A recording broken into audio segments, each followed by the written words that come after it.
here in Colorado, a few minutes after noon, and happy to be with you. No Garrett today. Garrett Kramer is kind of the alternating ish guest with me, and I just kind of planted the seed that we'd have these regular conversations. And I hope that they will happen. They will happen, but scheduling and life and stuff. But in the meantime, I've kind of made this internal commitment for myself to keep my expression flowing, so to speak, and doing so authentically, speaking from my heart, and kind of using this solo ramble adventure as an opportunity to share with you what's important to me. And I feel like what's important to me is also important for others. And my intention is to speak, obviously, like I just said, speak authentically, share authentically, but also maybe give voice to and speak to what we have a difficult time speaking to, collectively. And today I really wanted to talk about it just kind of came to me. I wanted to talk about the immune system a little bit, the physiologic immune system, and I also wanted to talk about, what we refer to sometimes as the psychological immune system, and how really understanding our physiologic and psychological immune system is really empowering, and it allows us to live in a state of peace and trust, and ultimately be healthier and more peaceful and more connected with our innate wellness. So that is what I want to talk about. And I really hope that in experiencing whatever sort of insights or new understanding or new information that you gain through this conversation with me, I hope that you feel more peaceful and more connected with what is already there.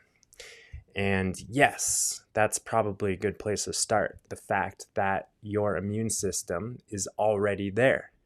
You don't need to go and find it anywhere. It's already there. You're born with it. And I'm talking, for now, I'm talking interchangeably about your physiological immune system. Your white blood cells, your T cells, your B cells, the natural killer cells, the antibody producing memory B cells, that innate intelligence that's programmed with you, it comes with you. It comes with life, and we have it. There's nothing that we need to do to gain it. However, we do know that there are things that we can do. There's ways that we can show up in our lives to make sure that our immune system is turned on to its full capacity so that it's able to protect us, so to speak, from any potential contagion or allergen or toxic exposure. That's really, we know, the purpose of our immune system is to create and provide this resilience that is inherent to us. And we know, and I'm just going to share probably what you've heard and probably what you already know real quick. The fact that if we live in a bubble, so to speak, if we don't allow our immune system opportunities to turn on and to engage with the world, then it's going to atrophy a little bit. It might, in fact, it's more associated with like allergic hypersensitivities, as well as autoimmune sort of phenomenons. Two branches of the immune system, the Th1 and Th2 branches of the immune system, can become dysregulated if we are not exercising our immune system. And, I've heard people talk about it as kind of like going to the gym. You go to the gym to exercise your muscles, to flex your muscles, to work your muscles, to stretch, to essentially stress yourself a little bit, right? You're providing these mindful, contained, intentional stressors, and what that results in is strength and growth and evolution and health. And the same is true for our immune system. Our immune system is really very similar to a muscle in the sense that it needs to be exercised. And the best way that we can exercise our immune system is by being in nature, by being exposed to the diversity of our outer world. The trillions and trillions of microbes, viruses, bacteria, parasites, protozoa, all of these things that are invisible, that are our friends. They are all friendly. There are very few true quote unquote pathogens in the world, and we have a tendency to look at that pathogen as an enemy and figure out how we can protect ourselves from that pathogen. But in so doing, we often sabotage ourselves because we're also not giving ourselves an opportunity to be friendly with the good guys. So it's really like, a community. We want a diverse community. We want a diverse community, and this is kind of the microbiome, right? We want a diverse community of microbes in and on and around us. And it's not about like we only want those guys or we only want those guys. We want diversity, just like how humans thrive and flourish in community. Diversity is what makes life awesome. The same is totally true for our immune system, our microbiome, and creating and cultivating that diversity by not discriminating. We don't want to discriminate against any viruses or bacteria or any other guys out there, but we want to build an army, so to speak, even though the army is kind of like violent and againstness, but like an army or a population or a club or a community of guys, microbes, viruses that are helping you, that are on your side. And then when any potential so-called pathogen or opportunist is around, it's just crowded out and it doesn't cause any inflammatory damage or cytokine storm. It just kind of, your immune system just kind of takes care of itself. So that's the physiological immune system. And obviously we've got to have like the resources at hand, the vitamins, the minerals. Vitamin D has been really highlighted in our current quote unquote pandemic.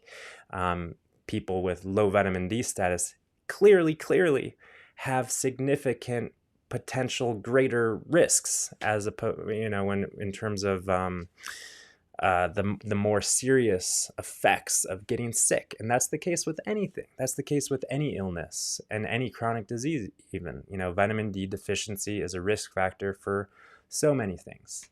Another nutrient that's been highlighted is zinc in current times, and zinc is essential for immune function. It's essential for so many things. And really, we're collectively raising awareness to these fundamental building blocks that are essential for our bodies to thrive. And it's like, duh. And the way that we maintain vitamin D status, well, of course, we spend time outside in the sunshine, but also depending on your physical, geographical location and time of year and all of these kind of things. In our current lifestyle, generally, most people need to supplement a little bit. And if anyone knows me out there, you know that I'm not a fan of supplements. I'm a fan of trusting and knowing that the body has what we need. But I also know that given the divergence of human beings from natural habitats and ecosystems and lifestyle, we need to supplement in order to reconnect with what our bodies really need. And that's the case with things like vitamin D, things like vitamin B12, and to some extent zinc, because zinc is really, a mineral that is deficient within our soils for a number of reasons due to, farming practices and glyphosate, which is a mineral chelator. So it steals zinc from us. Herbicides like glyphosate steal zinc from us. So if we don't have the zinc, then it stays bound to the glyphosate and we aren't able to use it to support our immune system and other physiologic processes. So those kind of things are important, covering the bases so that our immune system is able to thrive. But this is where things get a little controversial, and it maybe already is controversial just talking about the immune system, because we've heard from our quote unquote medical professional authoritative figures no such talk about the immune system. And I know for a lot of my natural health, naturopathic medical colleagues and friends, it's driving us bonkers. It's like, really? Really? Like, we're just going to cover our faces and isolate and just hope for the best. And then we get sick. Not all of us, but if we do, we just kind of, we're told to just isolate and disconnect and stay hibernated. And there's no talk about what sort of things we can do to support the natural healing process. That, and when I say natural healing process, it's just the fact that our bodies, when infected, so to speak, when taxed with any sort of stressor or toxin, our bodies respond, react, heal. So the natural healing process, there's things that we can do to support it, because it's happening. So we want to support it. Things like eating the good, right foods, and staying hydrated, and breathing fresh air. Oh my gosh, I learned, that during the 1918 pandemic, being outside and sleeping outside and being exposed to fresh air in nature was the first line treatment for the Spanish flu in 1918, which was called the Spanish flu because I think that it came from Spain. That was like the first case. So we used to name illnesses from the origin of that illness, but I guess we're stopping that. Anyway, so the immune system is there for us. We need to exercise it. And the best thing that we can do is interact with nature, be with nature. And I hate to break it to you, but your neighbor, your mother, your sister, your friend, they are nature too. So we really need to think about interacting with other human beings and maintaining not only the connection for our microbiome to continue evolving and thriving, and our immune system to continue updating and supporting us, but also for our psychology to be in a natural state. Because human beings, and to my awareness, all creatures on the planet, on this wonderful planet, were not designed to live in isolation. And of course, even if we are in isolation, that doesn't mean that we have to be quote unquote stressed or feel lonely or feel isolated. But there's something to be said for the energetic field and the commingling of energies that makes human beings thrive or supports human beings in feeling good. And we all have that awareness and insight, and we all have that kind of common sense, intuitive feeling like, hey, I want to be with that person or that person because I feel good when I'm around them.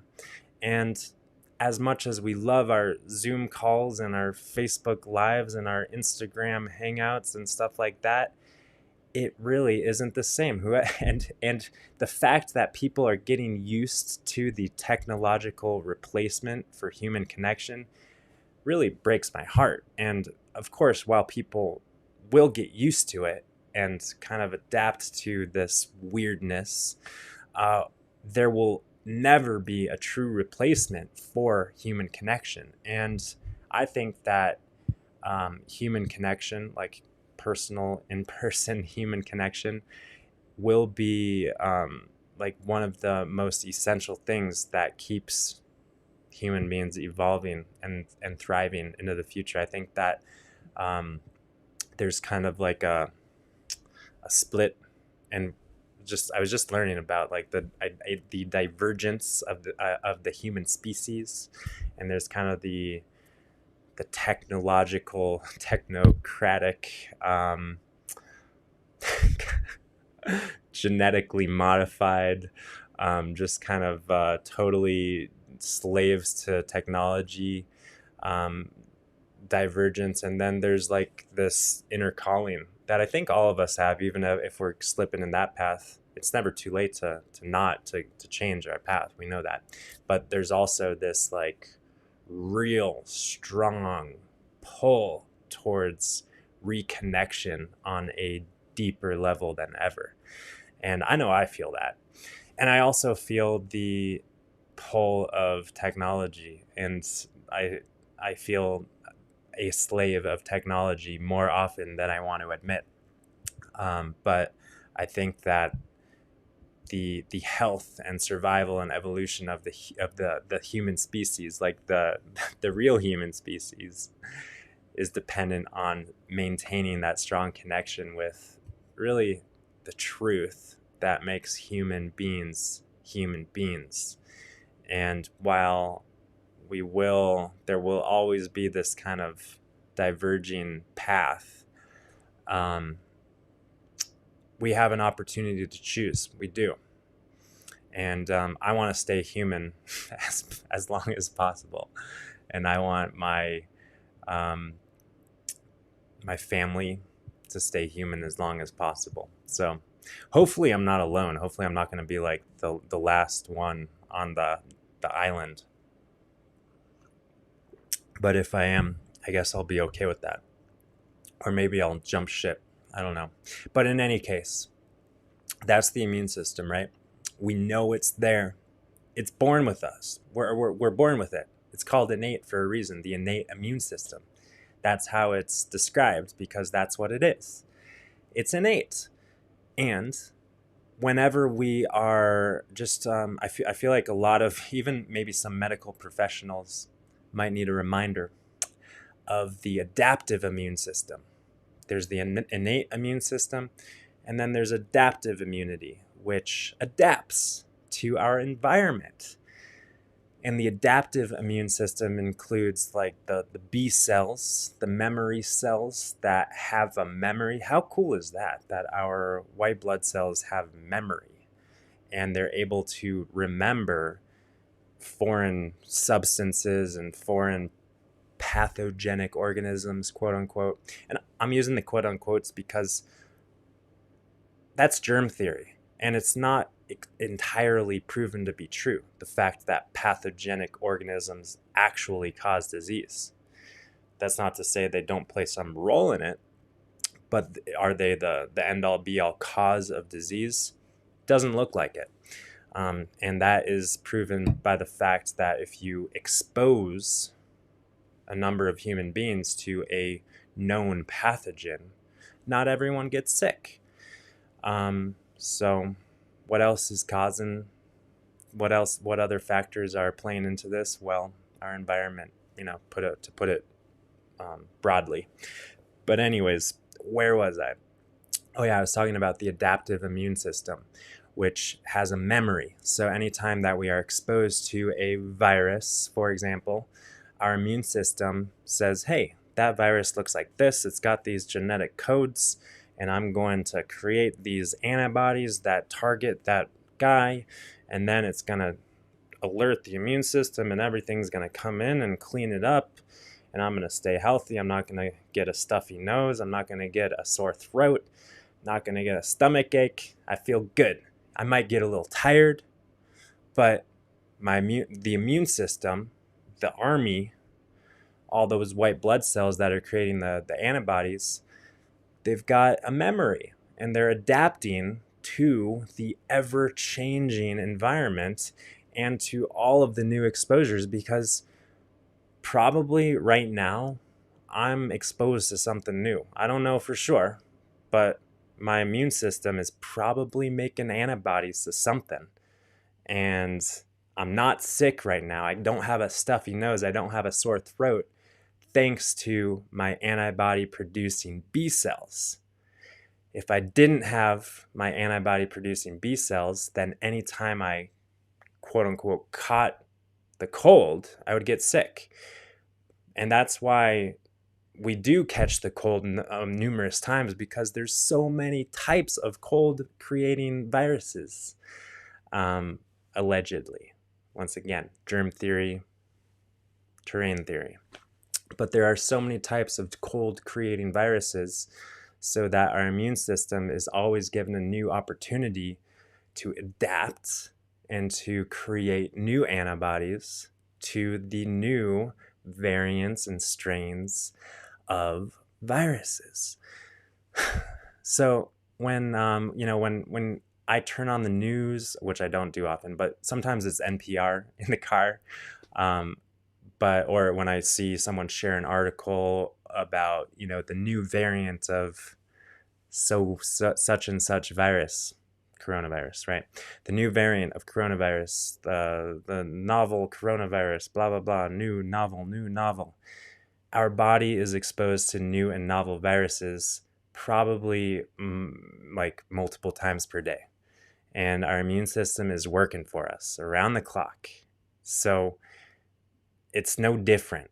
It's no different with a new coronavirus, because every coronavirus that our body responds to is new. That's what our body is like an expert at doing, responding to new alleged potential pathogens. That's all it does. That's like why we're here.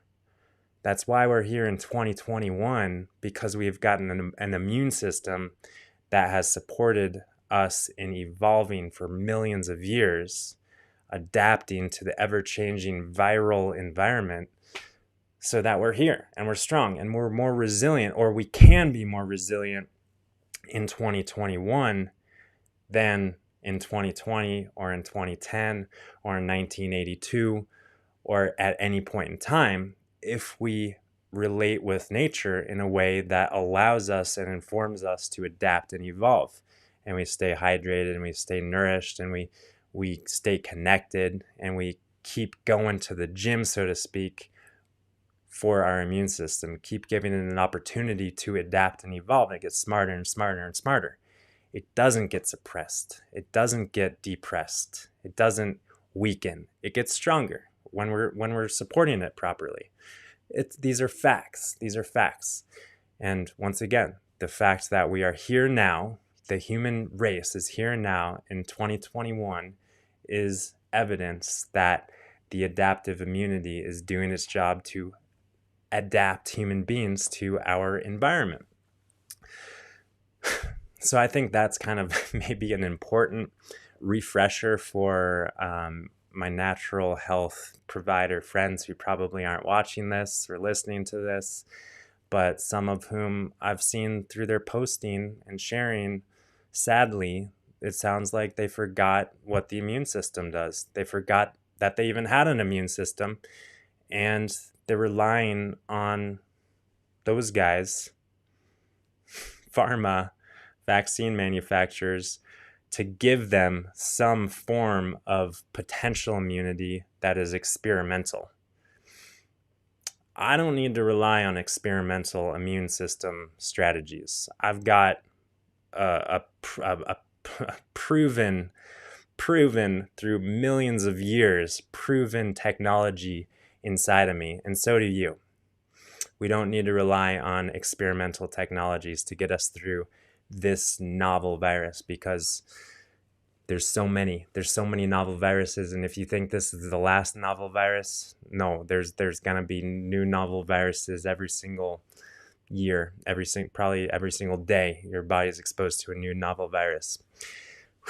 So anyways, it kind of fires me up talking about the misunderstandings of nature and the immune system and the body, and this like forgetting, and this this lack of trust in the innate health that we all have. Now, I'm not saying that there's some people who have that. I'm not saying that there aren't some people who have, a suppressed immune system due to years and years of lifestyle of, disconnecting from the natural world, either through, how they're eating, how they're drinking, what sort of chemicals they're putting in their body, knowingly or unknowingly. Pharmaceuticals, that a lot of pharmaceuticals, by the way, are immune suppressants.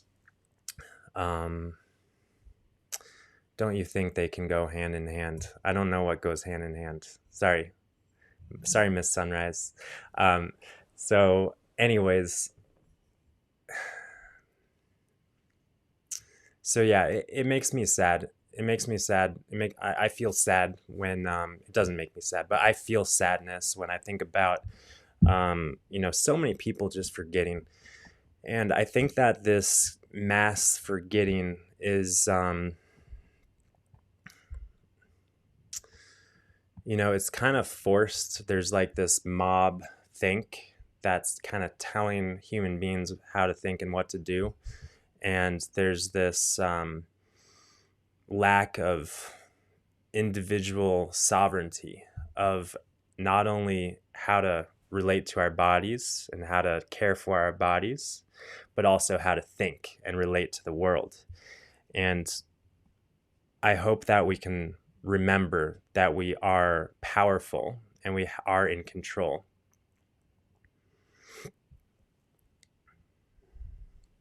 So I'm reading Miss Sunrise comment. Vaccine and depending on natural immunity for those who are confident with their health. Absolutely. For people who want to rely on experimental technologies to inform, to help, potentially to help their immune system, because these are experimental, right? And we don't know what happened, but I guess I needed to take a break, but I want to come back because I don't want to jip myself off here and leave out the most important part of really what I feel called to share today on this Friday, this consciousness and stuff program.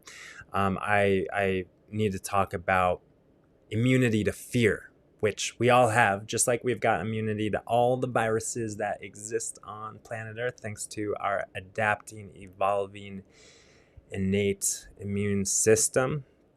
We also have immunity psychologically to the thoughts that we think. We've got immunity to the thoughts that we think.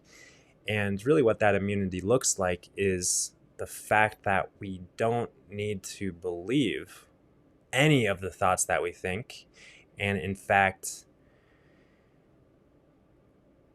all of the thoughts that we think aren't true. None of the thoughts that we think are true. However you want to hear it, however you want to relate to it, the fact is that the thoughts that we think are not true.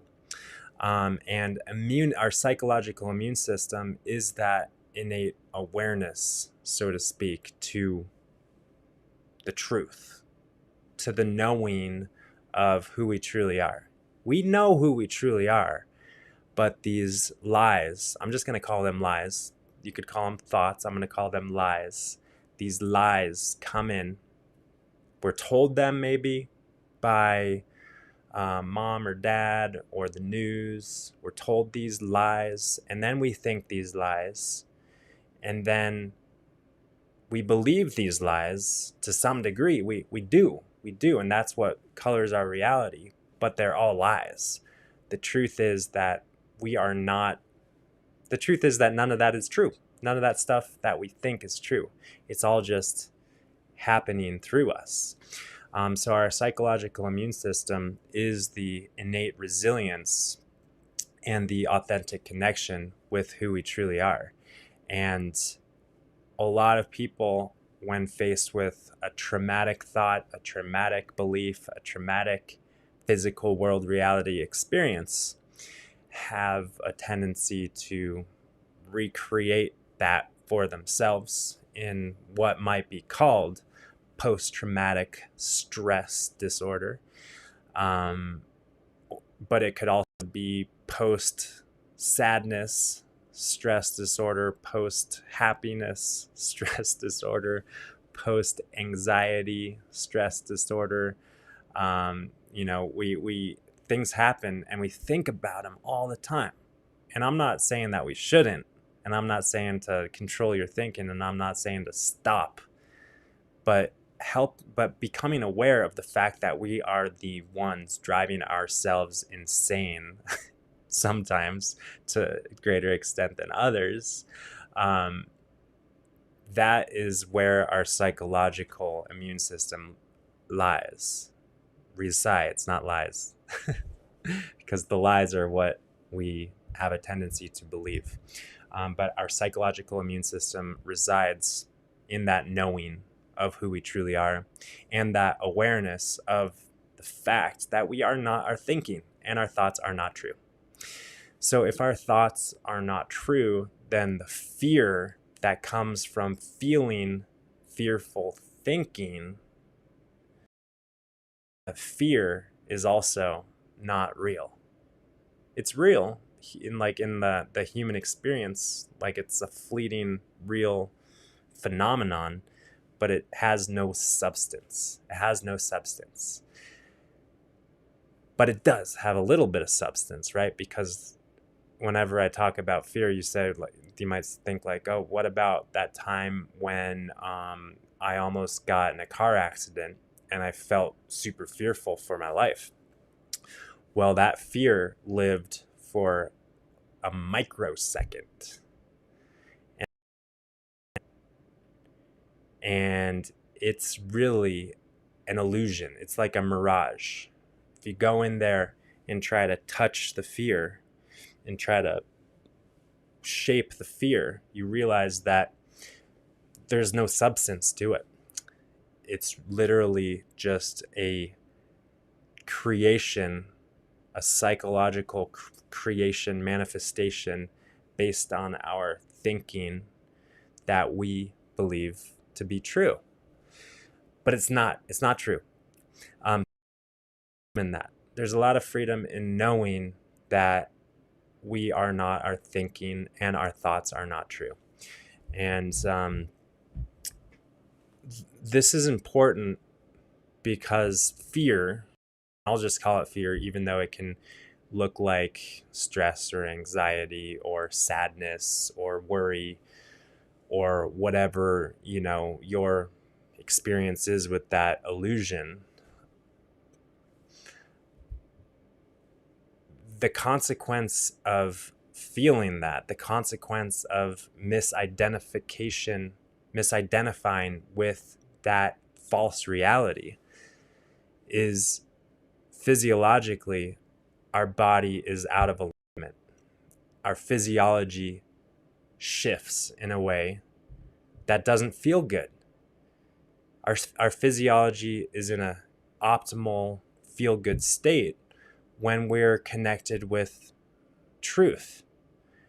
Our physiology, especially when it happens here and there as like a wake-up call to where we are in the world and to the fact that, hey, everything is okay. But if we chronically believe our lies, if we chronically believe the fear or the stress or the story of fill in the blank, then the consequence of that is chronic physiologic stress and chronic physiologic misalignment with our true, authentic, optimal state that supports and promotes health. Not only that, when we're believing our lies, when we're believing the stories that are happening and we're living in that delusional reality, we are also feeling disconnected. We also have a tendency to feel disconnected from our intuitive knowing. We recognizing the fact that we have been, a lot of us, not all of us, but the collective has been believing the lies for far too long. And we can see the truth that the reality that we're creating for ourselves based on the thoughts that we believe to be true in the moment we can see through that. We can see through that. We can see through that and recognize that these thoughts are not the truth. They never are. The truth is so much more than beyond that, beyond the thinking. And so then with that naturally comes this immunity to fear, to anxiety, to sadness. And that's not to say that we never feel fearful or anxious or sad, but when we do, we recognize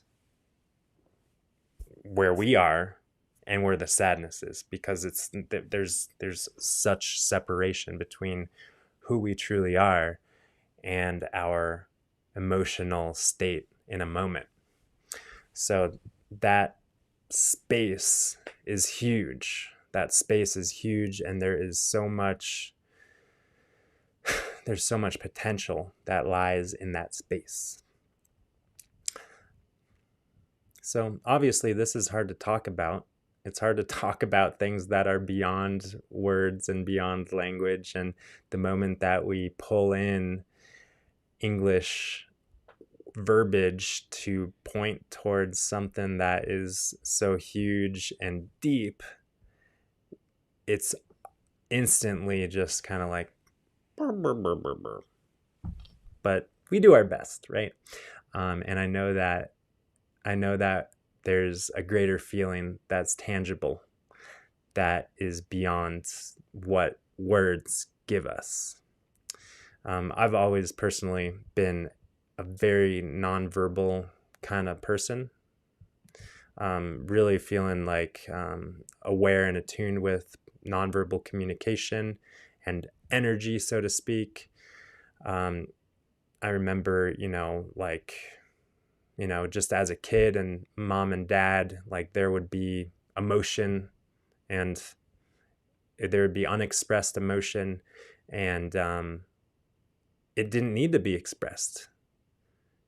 Mom or dad would come into the room and I'd feel the sadness or I'd feel the anger, and it was just so apparent, right? And so I personally, little Ben story, which is a story. It's not the truth. It's a story of little Ben experience in the moment during little Ben life.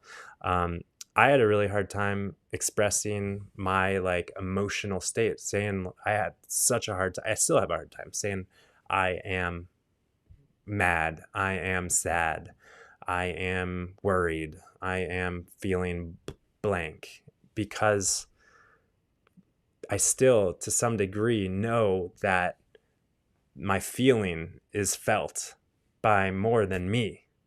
If I come into a room feeling sad or feeling mad, I know that other people know how I feel, even if they don't really know, they feel, right? We all feel when we're in the presence of anger or love or sadness. So I think that maybe humanity is reconnecting with this nonverbal kind of energetic communication. I think that we all are. And that's not to say that we are going to, I don't know. I've heard a lot of people say, oh, maybe human beings are going to stop talking. We're going to stop, verbalizing. I've heard people say that might happen. I don't know about that, but I do know that human beings are becoming more sensitive to the interconnected nature of life. Oh, Miss Sunrise, that's sweet. You were going to say how eloquent I am in expressing my thoughts. I feel the complete opposite most days, including today. But in any case, I also am confident that what I'm sharing, once again, the message beyond the words, I hope, and I think that this is an invitation for us all to whenever we're in conversation, even if it's like a digital conversation, like typing reading a comment or a text or something like that, we can tune in to the message that is not the words, but the message that the words are trying to convey. We can tune into the message. And a lot of people are really good with their words and kind of catch people in kind of this superficial, heady kind of way. But there's always an opportunity to communicate and connect with a message that is always going to be deeper and more penetrating than any words. So personally, I feel connected with people's messages more often than I feel connected with people's words. That's not to say I don't like and I definitely, there's some people who are very eloquent and well-spoken and also have a really amazing message. That is for sure the case. But there's also those people who, can put on a good show, so to speak, and there's not much substance, and we kind of therefore might be engaged on some level, but not fully in it. So just something that we can be aware of, right? We can be aware of the message, not only the words. Anyways, holy cow, I've been going for between these two things almost an hour. Yeah, I guess that's it. I do intend to keep my expression flowing and see where it takes me. I also am planning on connecting more, like I said, with Garrett Kramer, who's, I feel like, kind of opening me up, so to speak, to new ways of thinking, to put it simply. And I think that these new ways of thinking and relating and seeing the world are supportive for the collective. And I look forward to having these kind of communications and sharing these kind of perspectives with him, and then reflecting and kind of using that as a jumping off point for more connection. So, more podcasts in terms of the Alter Your Health podcast.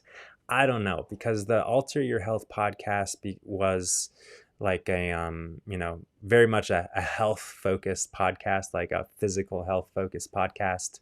And Alter Health, like my business, is more than that.